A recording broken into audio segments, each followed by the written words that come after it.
ओम साईराम. अध्याय 15वा. नवऱ्यासारखा सजून कोठे निघालास. श्री गणेशाय नमः. एके दिवशी दासगणू महाराज कीर्तनासाठी शिर्डीत आले होते. त्यांचे कीर्तन म्हणजे श्रवण सुखाचा सोहळाच. ते आपल्या ओघवत्या प्रासादिक शैलीने श्रोत्यांना मंत्रमुग्ध करीत. त्यामुळे त्यांच्या कीर्तनास नेहमीच गर्दी असे. त्या दिवशी ते कीर्तनास निघाले होते. जाताना बाबांचे दर्शन घेऊन पुढे जावे असा विचार करून ते मशिदीत आले. त्यांना पाहून बाबा म्हणाले, असा नवरदेवासारखा सजून कोठे निघालास. दासगणू म्हणाले, बाबा मी कीर्तन करायला जात आहे. बाबा म्हणाले, कीर्तनकारास अंगरखा उपरणे फेटा हा पोशाख कशाला हवा. चल आत्ताच्या आत्ता हा पोशाख काढून ठेव. ती आज्ञा मान्य करून दासगणूंनी अंगावरील वस्त्रे श्री बाबांच्या चरणी ठेवली.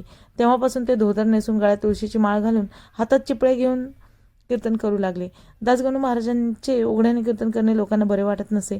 पण कीर्तनकारांची पूर्व परंपरा पाहिली तर नारदिकापासून स्वरूपही असेच असायचे हे लक्षात येते. येथे बाह्य पोषक महत्त्वाचा नसून आंतरिक बदल महत्त्वाचा आहे हेच बाबांना दाखवून द्यायचे होते. श्री बाबांच्या कृपेने दासगणू महाराजांनी अनेक काव्यरचना केल्या. संतांची पद्यरूपे आख्याने तयार केली. त्यांनी कीर्तनातून साईबाबांची भक्ती व कीर्ती पसरवली. दासगणू महाराज व साईभक्त चांदोरकर यांच्यामुळे अवघ्या महाराष्ट्राला साईबाबांची महती कळली. चोळकरांची नवस्फूर्ती. एके दिवशी ठाण्यातील कोपिनेश्वर मंदिरात दासगणू महाराजांचे कीर्तन होते. त्या कीर्तनास अनेक लोक उपस्थित होते. त्यात चोळकर नावाचा एक गरीब गृहस्थ होता. तो ठाण्याच्या सिव्हिल कोर्टात उमेदवार होता. त्याला कुटुंबाचे पालनपोषण करता येईल एवढाही पगार मिळत नसे. त्याच्या घरची मंडळी काटकसर करून कशीबशी गुजराण करीत. त्याला आपली नोकरी कायम असावी असे नेहमी वाटायचे. त्यासाठी त्याला एक परीक्षा द्यावी लागणार होती. ठाण्यातील कीर्तनात दासगणूंनी भाविकांना शिर्डीच्या साईबाबांच्या लीला सांगितल्या. त्या ऐकून चोळकरांनी आपला भार बाबांवरच टाकला.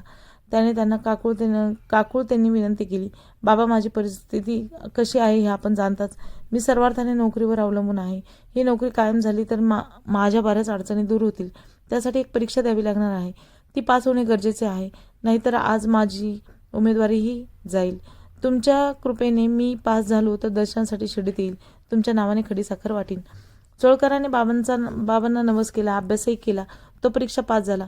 त्याला खूप आनंद झाला. त्याला बाबांना केलेल्या नवसाची सतत आठवण होती. त्यावेळी घरच्या परिस्थितीमुळे तो शिर्डीत जाऊ शकला नाही. आज उद्या असे करता करता जाणे लांबणीवरच पडू लागले. तेव्हा चोळकरांनी बाबांचा नवस फेडल्याशिवाय आपण साखर खायची नाही असा निश्चय केला. तो चहाही बिनसाखरेचा पिऊ लागला. काही दिवसांनी चोळकर शिर्डीत आला. त्यांनी बाबांना नमस्कार केला. बाबा तुमच्या कृपेने माझे सर्व मनोरथ पूर्ण झाले असे म्हणून त्यांनी खडीसाखर वाटून आपला नवस फेडला. त्यावेळी चोळकर जोगांकडे मुक्कामास होता. त्यांच्याबरोबर जोगही मशिदीत आले होते. दर्शन झाले ते दोघे जाण्यास निघाले. तेव्हा बाबा म्हणाले, अहो जोग घरी गेल्यावर याला भरपूर साखरेचा चहा द्या. ते ऐकून चोळकरांना मोठे नवल वाटले. नवस फेडेपर्यंत आपण बिनसाखरेचा चहा पित होतो ही गोष्ट बाबांना माहीत होती. हे जाणून त्यांचे हृदय भक्तिभावाने भरून गेले. त्याने श्री बाबांच्या चरणी अनन्य भावाने मस्तक ठेवले. बाबांच्या बोलण्यामागचे रहस्य समजतात जोगांनाही आनंद झाला. जाणती मुके जीवाचे हृदयगत. एकदा बाबा मशिदीत बसले असताना त्यांच्याबरोबर काही भक्त मंडळी होती. त्यावेळी मशिदीत भिंतीवर एक पाल चुकचुकली. पालीचे अंगावर पडणे, तिचे चुकचुकणे यात पुढे होणाऱ्या घटनांचे संकेत असतात अशी लोकधारणा आहे. म्हणून एका व्यक्तीने विचारले, बाबा या पालीच्या चुकचुकण्यात काही अशुभ तर नाही. बाबा म्हणाले, अरे या पालीची बहीण तिला औरंगाबादहून भेटायला येणार आहे म्हणून ती आनंदाने आवाज करीत आहे. ते ऐकून त्या व्यक्तीने विचार केला, या पालीचा जीव तो काय. तिला कसला भाऊ, कसली बहीण. तिला कुटुंब नाही, संसार नाही. बाबा विनोदाने काहीतरी बोलले असतील. श्री बाबा काहीतरी बोलणाऱ्यांपैकी नव्हते. त्यांचा प्रत्येक शब्द म्हणजे ब्रह्मवाक्यच. याचे त्वरित प्रत्यंतरही आले. एक गृहस्थ घोड्यावर बसून बाबांच्या दर्शनास आला. तेव्हा ते स्नान करीत होते. बाबांचे स्नान होईपर्यंत आपण आपल्या घोड्यासाठी हरभरे विकत आणू म्हणजे वेळ वाचेल असा विचार करून तो बाजारात जाण्यासाठी निघाला. तत्पूर्वी त्याने काखेतला तोबरा काढून तेथेच झटकून साफ केला. तो उपडा आपटताच त्यातून एक पाल बाहेर आली. ती सर्वांदेखत भिंतीवर चढली आणि सरसरत आवाज करणाऱ्या त्या पालीकडे गेली. एकमेकींना भेटून दोघींना आनंद झाला. त्या बऱ्याच वेळ गिरके घेत फिरत होत्या. त्या पालीचे बागडणे पाहून सर्वांनाच नवल वाटले.